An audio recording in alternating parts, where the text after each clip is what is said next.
चलिए ठीक है।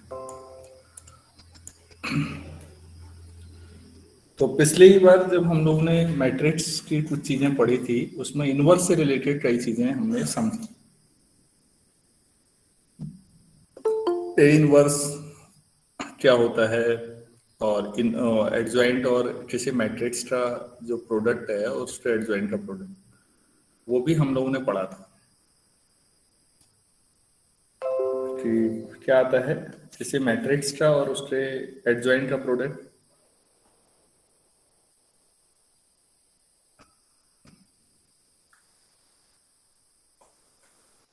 determinant of A into IN. तो क्या मैं ये कह सकता हूँ कि वो एक स्केलर मैट्रिक्स आता है? Yes, sir. Yes, sir. Determinant कितना आता था याद है?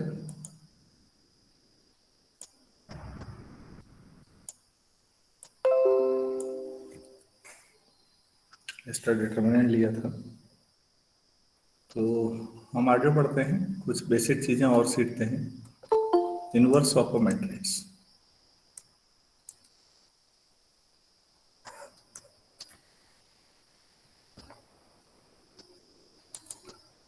किसी स्क्वायर मैट्रिक्स के इनवर्स का क्या मतलब है? तो जिन लोगों ने ग्रुप थ्योरी पढ़ी है उनके लिए तो चीजें वैसे भी आसान है कि लेट ए आपके पास कोई ऐसा मैट्रिक्स है n बाई n का स्क्वायर मैट्रिक्स है और जो इसका डिटर्मिनेंट है वो नॉन जीरो है। Then there exist some B. B भी इसी टाइप का होता है, बी आई जे मान सकते हैं, n बाई n का ही सच दैट। तो ये जरूर एग्जिस्ट करेगा हमेशा और दोनों का प्रोडक्ट आई एन है। अगर ऐसा आता है तो B is called inverse of है।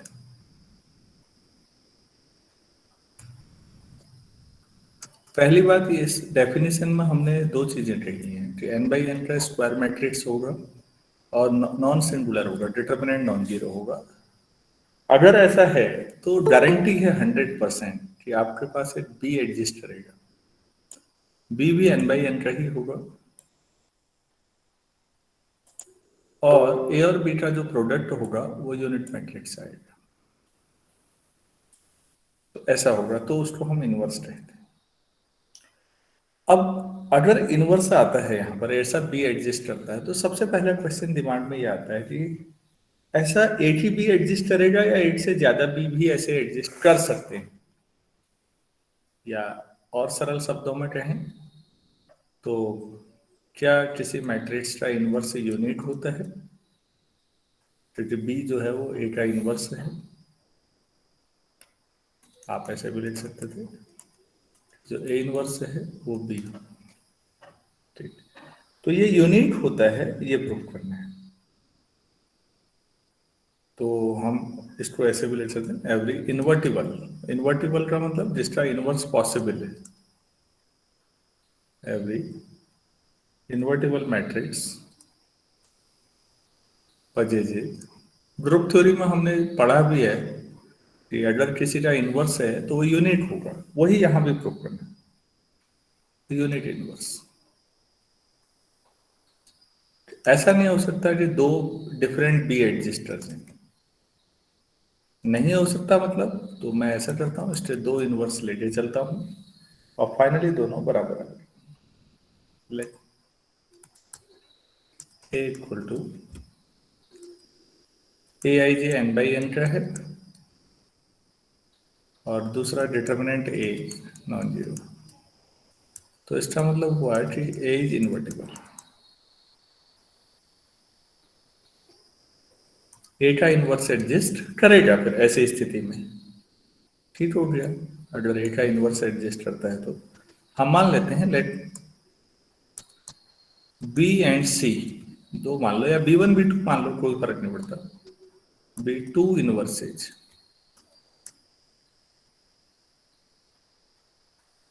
Of A. देन अगर आप बी को मानते हो इनवर्स, तो ए बी और बी ए का प्रोडक्ट, ए बी करो या बी ए करो, आई एन आएगा। और ए का इनवर्स सी को मानते हो तो ए सी या सी ए करिए तो भी आई एन ही आएगा। यदि इनवर्स है तो ऐसा होगा। ठीक है, अब इन्हीं से एक इक्वेशन को उठाओ और उससे दूसरे की मदद करो फिर उसमें। तो यही काम हम ग्रुप थ्योरी अलजेब्रा में भी पढ़ते हुए आ रहे हैं।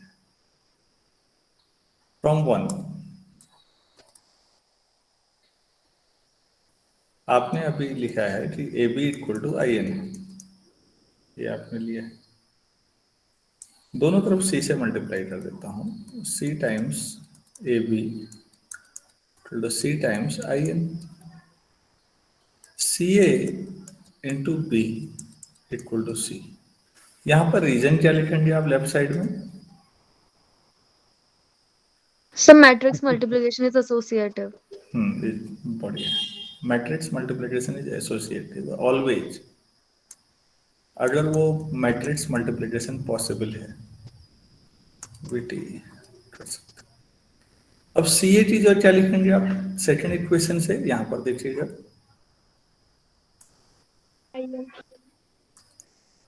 और क्या लिख दिया आपने? That is A inverse is, आपने दो डिफरेंट इनवर्स मानने की कोशिश की तब भी दोनों बराबर आ गए। तो इसका मतलब इनवर्स यूनिट होता है। बहुत छोटी प्रॉपर्टी है, कोई बहुत बड़ा काम नहीं है वैसा, लेकिन महत्वपूर्ण है अपनी जगह, वैल्यू सबकी है। तो इनवर्स ये है, मेरे ख्याल से इसमें तो दिक्कत होगी नहीं किसी को।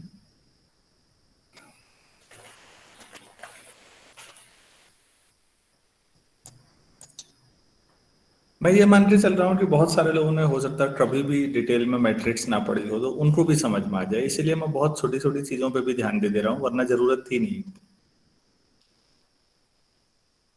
नेक्स्ट आपके पास आता है कि ए का जो इनवर्स है वो एडजॉइंट ए अपॉन डिटर्मिनेंट ए ही कैसे आया, ये भी तो प्रूफ करना हुआ। आप तो कह रहे हैं कि ये इनवर्स है, तो थ्योरम होगी the necessary and sufficient condition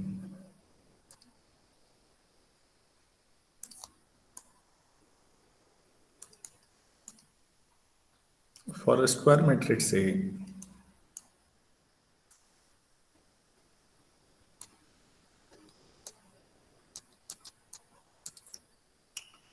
to possess the inverse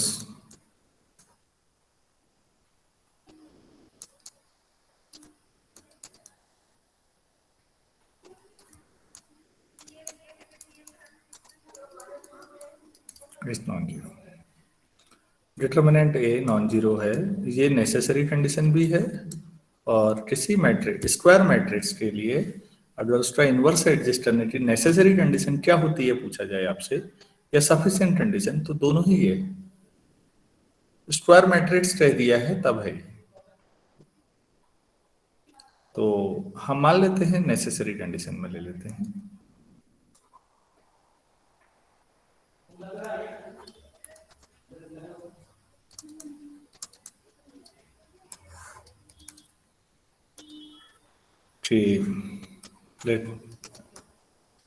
ए आपके पास ए आई जी है और एन बाई एन है, स्क्वायर तो हम पहले ही मान के चले, और हम मान के चल रहे हैं कि इसका इनवर्स जो है वो बी है। तो फिर जो आपके पास ए और बी का प्रोडक्ट होगा वो यूनिट मैट्रिक्स मिलना चाहिए। तो अगर आप डिटर्मिनेंट ले लेंगे दोनों साइड, तो determinant of this equal to determinant of I N. तो ये होता है बच्चों डिटर्मिनेंट ए डिटर्मिनेंट बी 1। तो डिटर्मिनेंट नंबर आ जाता है कोई, आपने देखा होगा रियल नंबर आ जाता है। तो एक बात बताइए, दो रियल नंबर का प्रोडक्ट 1 आ रहा है, तो क्या कोई एक नंबर 0 हो सकता है? No, sir. ऑर्डिनरी प्रोडक्ट है और दो रियल नंबर हैं, कुछ और होता तो अलग बात है। रियल नंबर, दो रियल नंबर का प्रोडक्ट 1 है, तो क्या कोई भी नंबर 0 हो सकता है बच्चों? हाँ तो सर। इसका मतलब डिटर्मिनेंट ए कांट बी 0, यही प्रूव करना था या नहीं? तो डिटर्मिनेंट ए नॉन जीरो है, मतलब अगर एक इनवर्स से एग्जिस्ट करता है, स्क्वायर मैट्रिक्स है उसका, तो फिर उसका डिटर्मिनेंट ऐसा होगा। क्लियर है इतना? Yes sir. Yes sir. अच्छा, Yes, sir. हाँ, सफिशिएंट कंडीशन पे भी हम जाते हैं, क्योंकि हम कई बार नहीं तो समझ नहीं पाते क्या नेसेसरी क्या सफिशिएंट, पता ही नहीं चलता। अगर स्क्वायर मैट्रिक्स का डिटर्मिनेंट नॉन जीरो है तो इतना ही सफिशिएंट है, मतलब पर्याप्त है, और कुछ नहीं चाहिए। क्या बताने के लिए कि इसका इनवर्स एग्जिस्ट करेगा। सपोज ए आपके पास स्क्वायर मैट्रिक्स है with determinant a non zero, ठीक हो गया। तो अब हमें बताना क्या है कि ए का इनवर्स एग्जिस्ट करेगा। हम बी डिफाइन करते हैं, लेट अस डिफाइन बी, और हम बी को डिफाइन कर रहे हैं बच्चों adjoint A upon determinant A. अब हम डिफाइन कर सकते हैं क्योंकि डिटर्मिनेंट ए नॉन जीरो है, तो ऐसा पॉसिबल है। नाउ ए बी, तो ए तो ठीक है, बी का मतलब adjoint A upon determinant A. अब हमने ये पढ़ा है कि ये determinant A I n upon determinant A, तो ऑब्वियस आई एन मिलेगा। सिमिलरली ए बी ही नहीं, अगर आप बी ए करेंगे तो भी आई एन मिल जाएगा। This implies B is the लिखना पड़ेगा आप, क्योंकि यूनिक होता है। B is the inverse of A, तो इसका मतलब ए का इनवर्स यही जस्टिफाइड है, एडजॉइंट ए अपॉन डिटर्मिनेंट। और दूसरी बात, ये नॉन सिंगुलर होना पर्याप्त है, सफिशिएंट है, इनवर्स की एग्जिस्टेंस के लिए इतना ही चाहिए था। तो अगर कभी पूछे जाए ना, छोटी छोटी चीजें हैं ये, और कहीं पर आप जाएंगे तो आपके अंदर एक कॉन्फिडेंस रहता है कि हमें चलो ये सब चीजें आती हैं, प्रूफ करनी भी आती हैं, कोई पूछ भी लेगा तो बता देंगे, कोई दिक्कत नहीं। आपकी जो बॉडी लैंग्वेज है, आपके कॉन्फिडेंस बच्चों, ये बोलने में भी झलकता है उस समय, आपकी एक्टिविटीज में भी, और कॉन्फिडेंस बहुत जरूरी चीज है बोलते समय, क्योंकि सब्जेक्ट नॉलेज तो आप पहले ही जिस समय रिटर्न क्वालिफाई करते हैं उसी समय दिखा के आते हैं कि हाँ सब्जेक्ट के बारे में मालूम है। अब आपकी पर्सनालिटी का टेस्ट है बेसिकली, कि आप बात कितने अच्छे तरीके से रखते हैं, अब ये देखना है बस। तो रिवर्सल लॉ इनवर्स के लिए है, और हम ये कह रहे हैं कि अगर कोई भी दो n बाई n के हैं, if a and b are n by n matrices लिख देते हैं, मतलब एंट्रीज अलग अलग हो सकती हैं लेकिन दोनों का ऑर्डर सेम है, देन तो मल्टीप्लिकेशन पॉसिबल है। मल्टीप्लिकेशन पॉसिबल है तो A B inverse equal to B inverse A inverse, तो उल्टा चलेगा। ठीक, उल्टा प्रूफ कैसे करेंगे कि उल्टा ही होगा, इसको स्टेप प्रूफ। और क्योंकि हम लोग मैट्रिसेस का भी ग्रुप बनाते हैं, तो जिन लोगों ने ग्रुप थ्योरी पढ़ी है उनको लगेगा ये तो बहुत ही ट्रिवियल है, इसमें है ही क्या यार। तो मैं मान लेता हूं ए आपके पास ए आई जे है,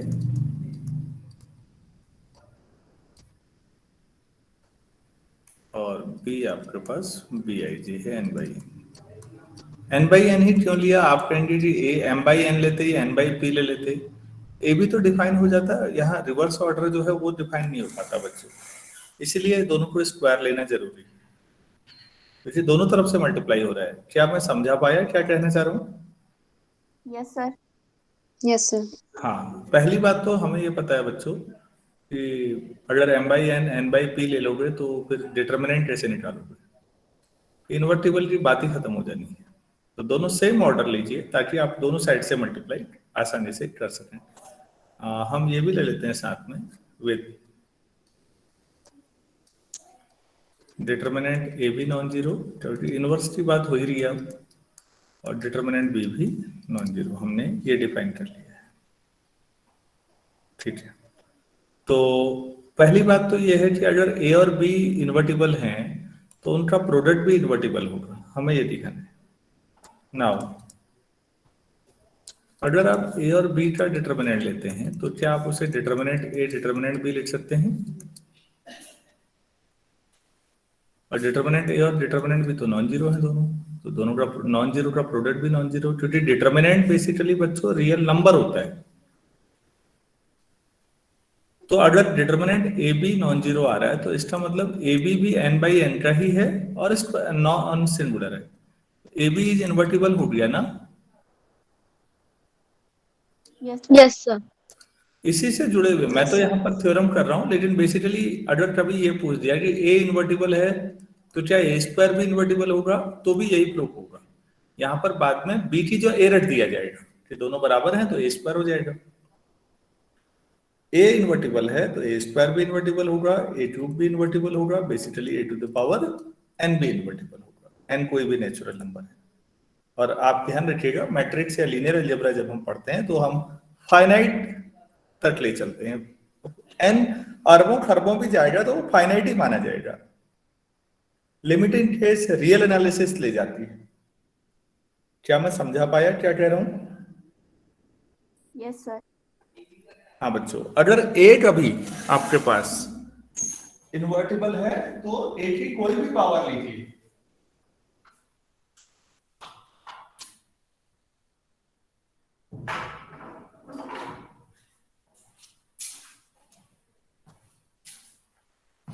ए की कोई भी पावर लीजिए वो भी इन्वर्टिबल।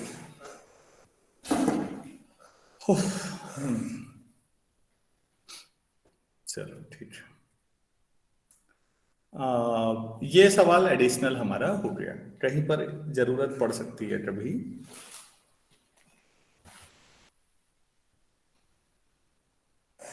क्या उल्टा बोल सकते हैं कि ए स्क्वायर इन्वर्टिबल है तो ए का इन्वर्टिबल होना जरूरी है? सोचिए तो।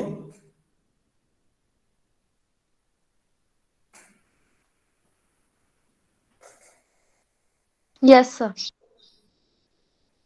हाँ बच्चों, ए से नहीं सोच पाओगे, ए इंटू बी से सोचो, आराम से जवाब मिल जाएगा।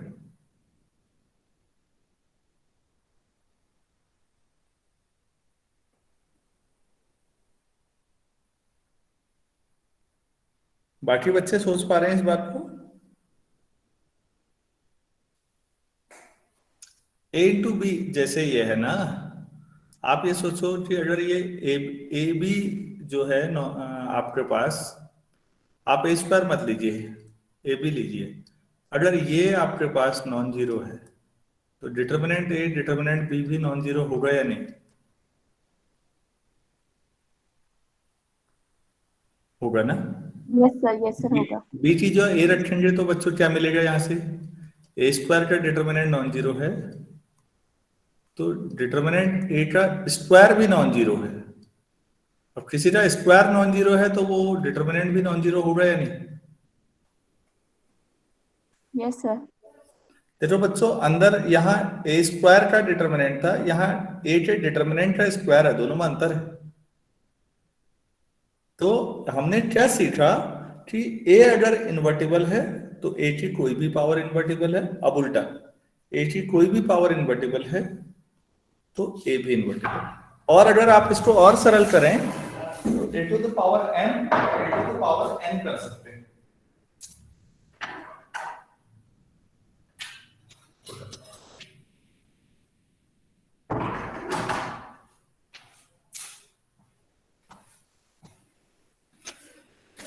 तो हमने एक मेन रिजल्ट के साथ साथ थोड़ा सा सोचा तो एक दो छोटी मोटी चीजें और निकल के आ गई। सभी लोगों को मेरे ख्याल से यूजफुल लगा होगा। ठीक है, तो हमने ये दिखाया कि भाई दो मैट्रिसेज इन्वर्टिबल हैं तो उनका जो प्रोडक्ट आता है बच्चों ए बी वो भी इन्वर्टिबल होगा। ठीक हो गया, ए बी इन्वर्टिबल हो गया, इतना तो क्लियर है।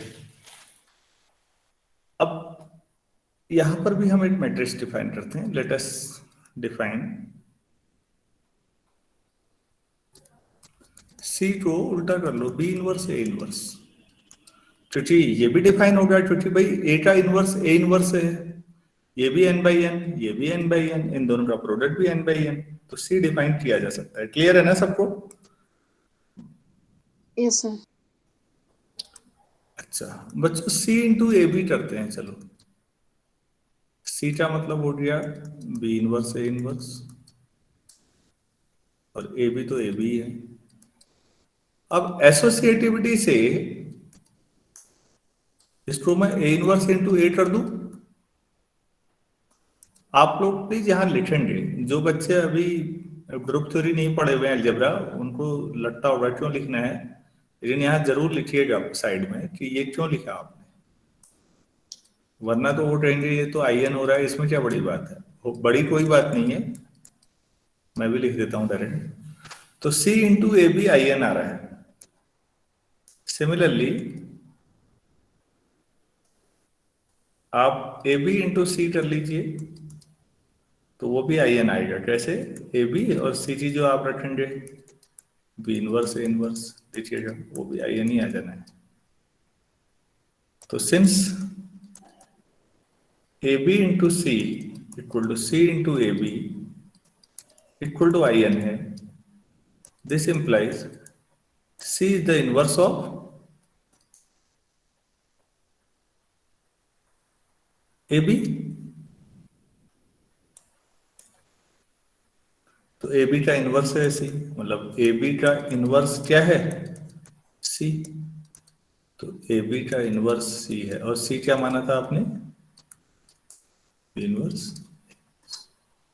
तो रिवर्सल लॉ कैसे प्रूव करते हैं सभी लोगों को क्लियर हो गया होगा, बहुत एलिमेंट्री रिजल्ट है।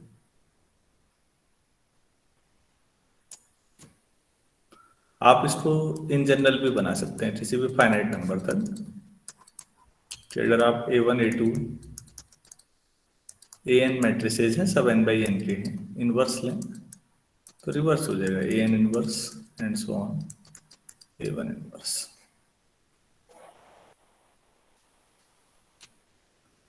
Next theorem,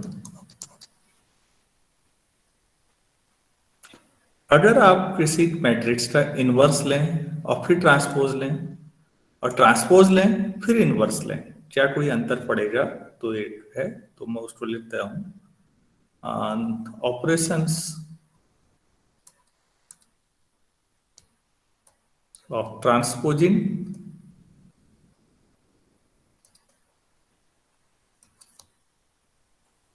and inverting are commutative.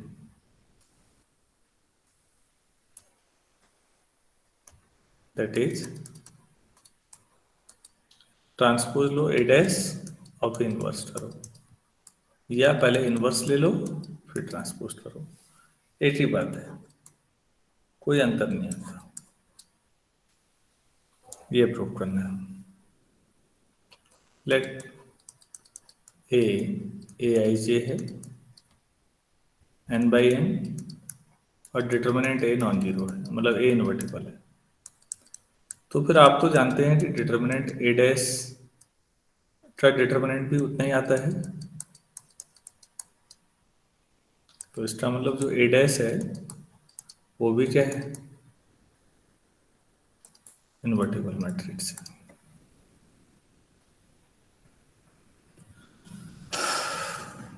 Now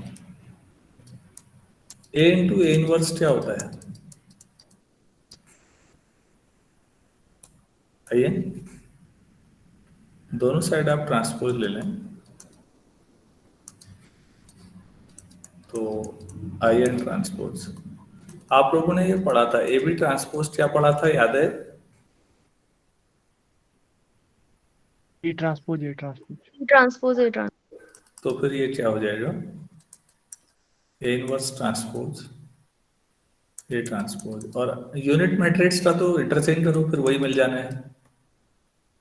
तो इसका मतलब ये दोनों एक दूसरे के इनवर्स हैं, क्योंकि इन दोनों के प्रोडक्ट से आइडेंटिटी आ रही है। इसका मतलब A dash is the inverse of A inverse dash. तो मतलब ए डैश का इनवर्स कर दो तो ए इनवर्स डैश मिलता है। तो कोई फर्क नहीं पड़ता, हमने ये पढ़ा, ये रियल में है। अगर आप यही कॉम्प्लेक्स में पढ़ते तो इसका मतलब ये हुआ कि कंजुगेट ट्रांसपोज लें और या इनवर्स लें, या इनवर्स लें और कंजुगेट ट्रांसपोज लें, एक ही बात हुई है नहीं। सेम प्रूफ पर उसी तरीके से आप प्रूफ करेंगे।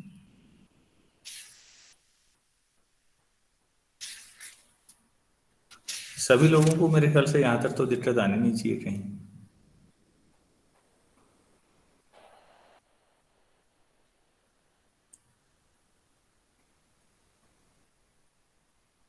अच्छा एक बात बताइए, कोई मैट्रिक्स अगर सिमेट्रिक हो तो उसका एडजॉइंट भी सिमेट्रिक होना जरूरी है क्या?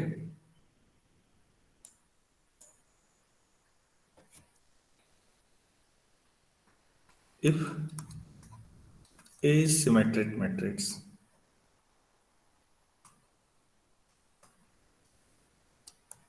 देन एडजॉइंट ए, आगे आप बताइए, इज ऑल्सो सिमेट्रिक या मे नॉट बी सिमेट्रिक?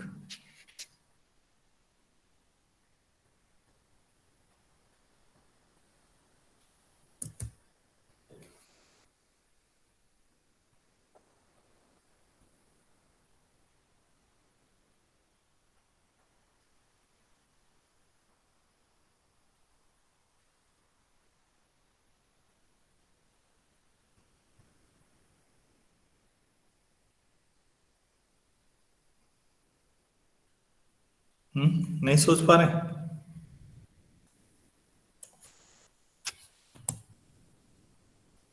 एक एक दो दो लाइन के हैं, कोई बात नहीं, आप देखिए। आपको क्या दिया हुआ है? सिमेट्रिक है, मतलब ए डैश इक्वल टू ए, आप इसे यूज कर सकते हैं। ठीक है, नाउ एडजॉइंट ए डैश, आप इसे क्या लिखेंगे? एडजॉइंट ऑफ ए डैश और ए डैश को ए, तो आपने क्या प्रूफ कर दिया? Adjoint A dash equal to adjoint A, इसका मतलब adjoint A is also symmetric matrix. तो कोई मैट्रिक्स अगर सिमेट्रिक है तो उसका जो एडजॉइंट मैट्रिक्स आता है एडजॉइंट निकालने के बाद, वो भी हमेशा क्या होगा? सिमेट्रिक होगा। तो यहीं से मैं ये बना सकता हूं क्या कि ए सिमेट्रिक होगा तो क्या ए इनवर्स भी सिमेट्रिक होगा? Yes sir. वो तो यही हो गया ना सवाल। अब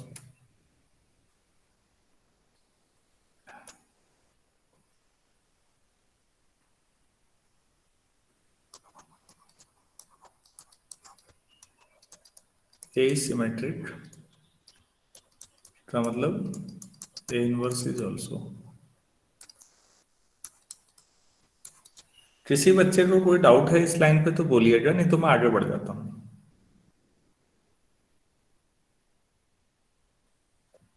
सर ये जो प्रॉपर्टी है एडजॉइंट ए का whole transpose is equals to adjoint of A transpose, ये प्रॉपर्टी है ना? हाँ, ये बेसिक, जैसे एडजॉइंट, एडजॉइंट वो तो मैट्रिक्स है, एडजॉइंट और ट्रांसपोज के साथ कम्यूटेटिविटी। Okay sir. हाँ, अच्छा अगर ए डायगोनल मैट्रिक्स होगा तो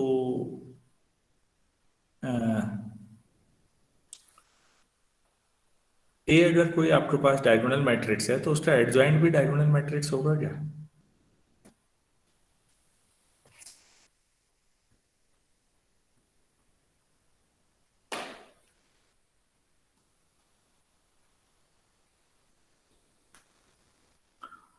if A is diagonal matrix,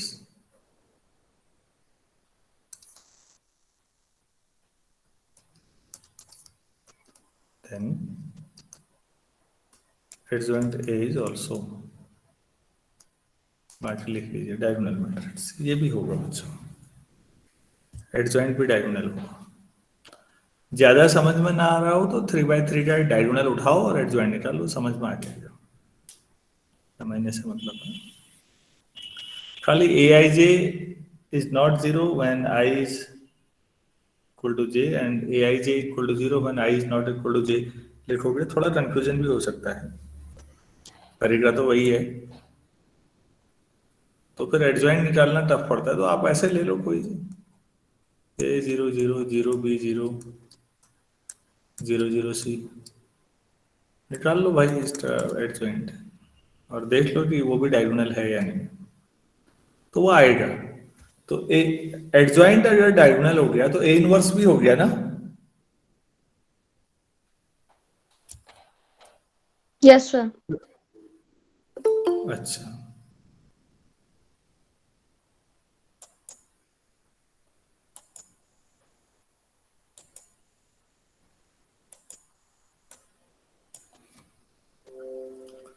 तो अब अगर एक बात सोचिए, डिटर्मिनेंट ऑफ ए इनवर्स और डिटर्मिनेंट ए इनवर्स बराबर होते हैं। अरे बड़ा बढ़िया रिजल्ट है, क्यों? क्योंकि मुझे कोई ए दे दिया आपने एग्जाम में 3x3, मुझसे कहा ऐसा करो इनवर्स निकालो और फिर उसका डिटर्मिनेंट निकालो। अगर मैंने जैसा पूछा वैसे ही कर दिया तो टाइम लगेगा या नहीं? पहले इनवर्स निकालूंगा फिर डिटर्मिनेंट निकालूंगा। और ये चीज क्या कह रहे हैं?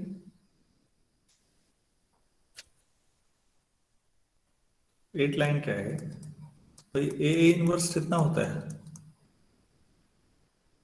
ए इनवर्स का डिटर्मिनेंट का मतलब आई एन का डिटर्मिनेंट, डिटर्मिनेंट ए और डिटर्मिनेंट ए इनवर्स 1, तो दोनों का प्रोडक्ट 1 आ रहा है। तो ए इनवर्स का डिटर्मिनेंट जो होता है वो 1 अपॉन डिटर्मिनेंट ए होता है, क्योंकि इनवर्स आता तभी है जब डिटर्मिनेंट नॉन जीरो हो, तो ये डिफाइंड है, कोई दिक्कत नहीं। तो अगर मुझे एक मैट्रिक्स मिला जिसका डिटर्मिनेंट की वैल्यू 5 है, तो उसके इनवर्स का डिटर्मिनेंट कितना आएगा बच्चों? 1/5। हाँ, सीधे ही आ जाना है 1/5, सीधे, बस ज्यादा सोचना नहीं है।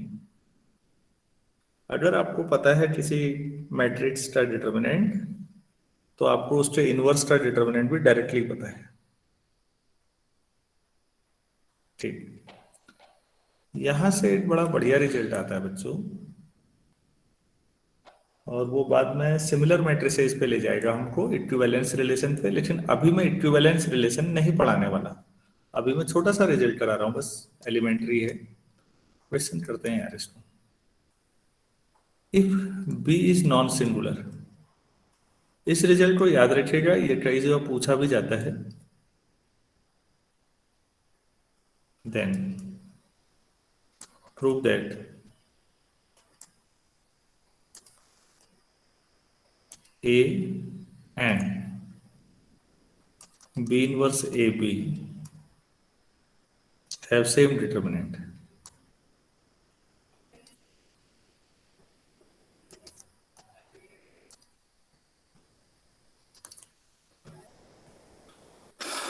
Here A and B are n by n matrices, दोनों सेम ऑर्डर के। तो बच्चों होता क्या है, जब बाद में मैं आइगन वैल्यू और आइगन वेक्टर पढ़ाऊंगा तो वहां ये दोबारा कराऊंगा, और वहां पता है मैं क्या बताऊंगा कि ए और बी सिमिलर मैट्रिसेस हैं। सिमिलर क्या होते हैं? अगर कभी कोई आपके पास एक मैट्रिक्स ए है, ठीक हो गया, ए तो ए ही है, और बी आपको एक अलग से मिल रहा है कोई दूसरा जिसका इनवर्स एडजस्ट करता है, और आपने उसको ए के दोनों तरफ मल्टीप्लाई कर दिया, एक तरफ बी से एक तरफ बी इनवर्स, इससे ज्यादा फर्क नहीं पड़ता। आपको कई किताबों में ऐसा भी मिलेगा, बी ए बी इनवर्स, कोई फर्क नहीं पड़ता क्योंकि इसका इनवर्स ये है तो इसका इनवर्स ये होगा, दोनों एक दूसरे के इनवर्स है। मतलब अगर आपने किसी मैट्रिक्स को किसी नए मैट्रिक्स से जो एक तरफ इनवर्स है एक तरफ इससे मल्टीप्लाई कर दिया तो कोई बड़ा फर्क नहीं पड़ता, डिटर्मिनेंट सेम आएंगे, तो बाद में आप देखेंगे आइगन वैल्यू भी सेम आएंगे, आइगन वैल्यू, लेकिन आइगन वेक्टर डिफरेंट होंगे, आइगन वेक्टर डिफरेंट होंगे दोनों के, आइगन वैल्यू सेम होंगे। ये हम बाद में पढ़ेंगे बच्चों, ये अभी टाइम है इन चीजों में। ये काफी पहले 2013 में से TIFR का एंट्रेंस में पूछा गया क्वेश्चन है। सिमिलर मैट्रिसेज, इनको सिमिलर मैट्रिक्स कहते हैं। Similar matrices have same eigen value but different eigen vectors, true या फॉल्स, इतना पूछा था। और सिमिलरिटी इक्विवेलेंस रिलेशन है, तो एक बड़ी मैट्रिसेज की फैमिली को डिसजॉइंट इक्विवेलेंस क्लासेस में तोड़ देती है। ये जो भी मैं बोल रहा हूँ ये सब बाद में, अभी इतना ज्यादा दिमाग मत लगाओ, जो उनको आ रहा है ठीक है, जिनको नहीं आ रहा वो भी खुश रहो, कुछ नहीं करना है अभी तो मैं बस ये कह रहा हूँ यार कि अगर दो मैट्रिक्स हैं और ए और बी इनवर्स ए बी, तो दोनों का डिटर्मिनेंट सेम होता है, इसमें कुछ नहीं है। एक बात बताओ, डिटर्मिनेंट ए बी का डिटर्मिनेंट लोगे तो क्या मिलेगा, बी इनवर्स का डिटर्मिनेंट, ए का डिटर्मिनेंट, बी का डिटर्मिनेंट। अभी पिछले वाले में जरा ऊपर देखो भाई, इससे क्या लिखोगे बी इनवर्स के डिटर्मिनेंट को, 1/b 1 upon determinant B, determinant A, determinant B number है, कट जाएगा। इन्वर्टिबल है बी, नॉन सिंगुलर है तो ये नॉन जीरो ही होगा, तो कटेगा, डिटर्मिनेंट ए आ जाएगा। इसका मतलब है इन दोनों का डिटर्मिनेंट सेम होता है। क्या समझ में आया कि अगर मेरे पास कोई ए मैट्रिक्स है, उसको किसी भी इन्वर्टिबल मैट्रिक्स से दोनों साइड मल्टीप्लाई कर दो, एक तरफ बी से एक तरफ बी इनवर्स से, डिटर्मिनेंट को कोई फर्क नहीं पड़ेगा, लेकिन आइगन वेक्टर को फर्क पड़ जाएगा। तो उनको हम जब ज्योमेट्रिकली बाद में समझेंगे तब आपको महसूस हो पाएगा कि आखिर फर्क कहां पड़ रहा है। अभी जितनी जरूरत थी शुरुआत में यहां पर मैं समझा पाया आप लोगों को? Yes sir. Yes Yes, sir. चलिए ठीक है। तो जिन स्टूडेंट ने अलजेब्रा या बाकी चीजें थोड़ा बहुत पढ़ी हैं, आप कह सकते हैं कि ये दोनों वो बनाते हैं इक्विवेलेंस, ये सिमिलर मैट्रिसेस बोलते हैं इनको, और इक्विवेलेंस रिलेशनशिप डेवलप करते हैं। तो इक्विवेलेंस रिलेशन क्या है ये मालूम होना चाहिए, और इक्विवेलेंस रिलेशन करता क्या गजब है ये मालूम होना चाहिए बस। ठीक,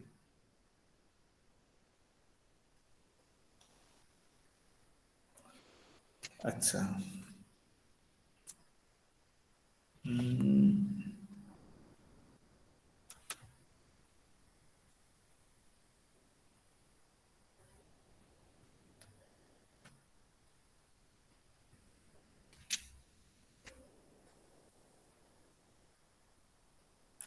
आपके लिए क्वेश्चन छोड़ा जा सकता है, एडजॉइंट ऑफ ए बी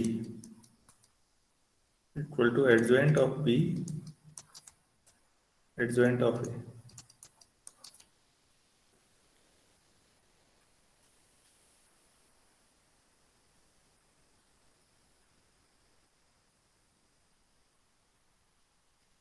ये प्रूफ करना है, वेर दोनों n बाई n के स्क्वायर मैट्रिक्स है।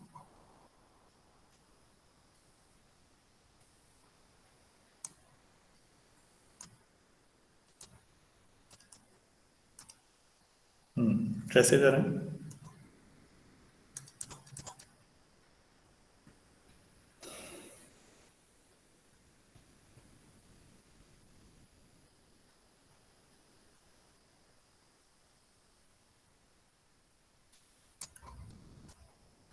अगर मैं ए बी को एडजॉइंट ए बी के साथ मल्टीप्लाई कर रहा हूं तो क्या आना चाहिए? अभी तक जो आपने पढ़ा है उस हिसाब से डिटर्मिनेंट ए बी ऐसा आना चाहिए ना? Yes sir. Yes, sir. अच्छा, A B into adjoint B adjoint A, ये सब मैट्रिसेस से मल्टीप्लाई करो एसोसिएटिविटी से, B into adjoint B it's adjoint A. ठीक हो गया, ये तो ठीक है। इसको क्या लिखें?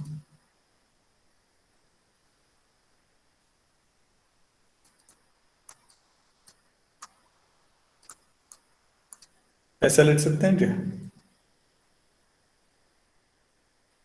Yes sir. अच्छा, तो फिर डिटर्मिनेंट भी तो नंबर हुआ बाहर आ जाएगा। डिटर्मिनेंट ए नहीं, ए और इंटू आई एन तो ए ही हुआ, ए इंटू एडजॉइंट ए आ जाएगा। इसको क्या लिखेंगे?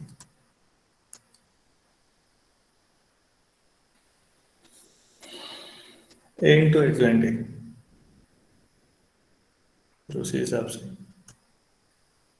Determinant A into I N, और इसको आप बी ए का डिटर्मिनेंट आई एन या ए बी का determinant I N.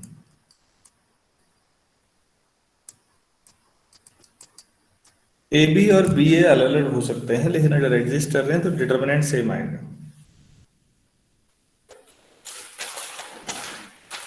Diagonal elements कोई फर्क नहीं पड़ना है, eigen value eigen vector eigen value same आएंगे। तो मेरे ख्याल से समझ में आ गया होगा कि ये रिजल्ट सही है। एडजॉइंट को आप ऐसे लिख सकते हैं,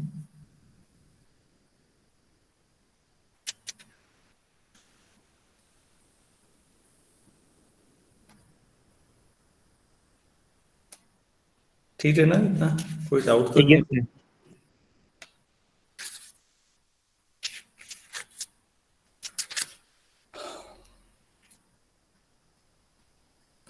अच्छा, ए ऑर्थोगोनल है तो ए इनवर्स भी ऑर्थोगोनल होगा क्या?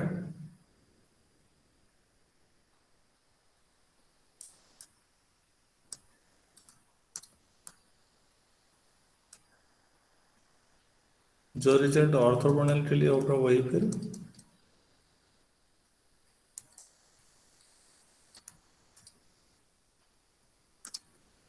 A inverse. अगर कोई मैट्रिक्स ऑर्थोगोनल है तो उसका इनवर्स भी ऑर्थोगोनल होगा। अगर वो मैट्रिक्स यूनिटरी है तो इनवर्स भी यूनिटरी होगा। क्या आप लोग इसे प्रूव कर सकते हैं?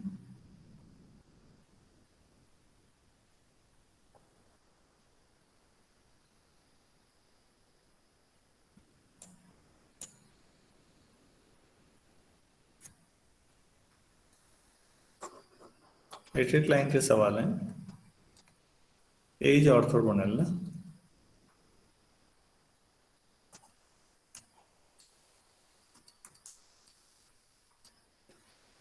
तो ऑर्थोगोनल होने का मतलब ए और ए डैश का आई एन आ जाएगा।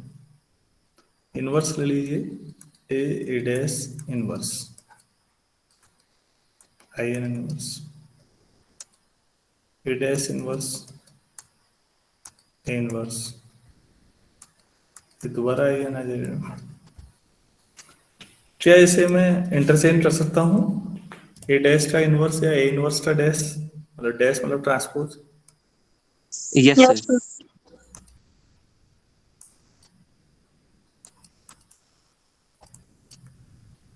तो ये क्या साबित कर रहा है ये लाइन?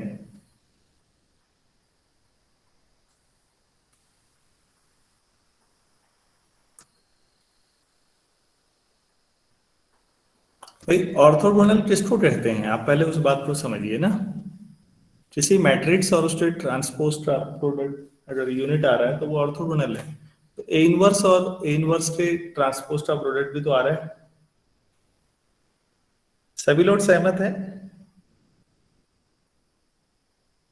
Yes, sir.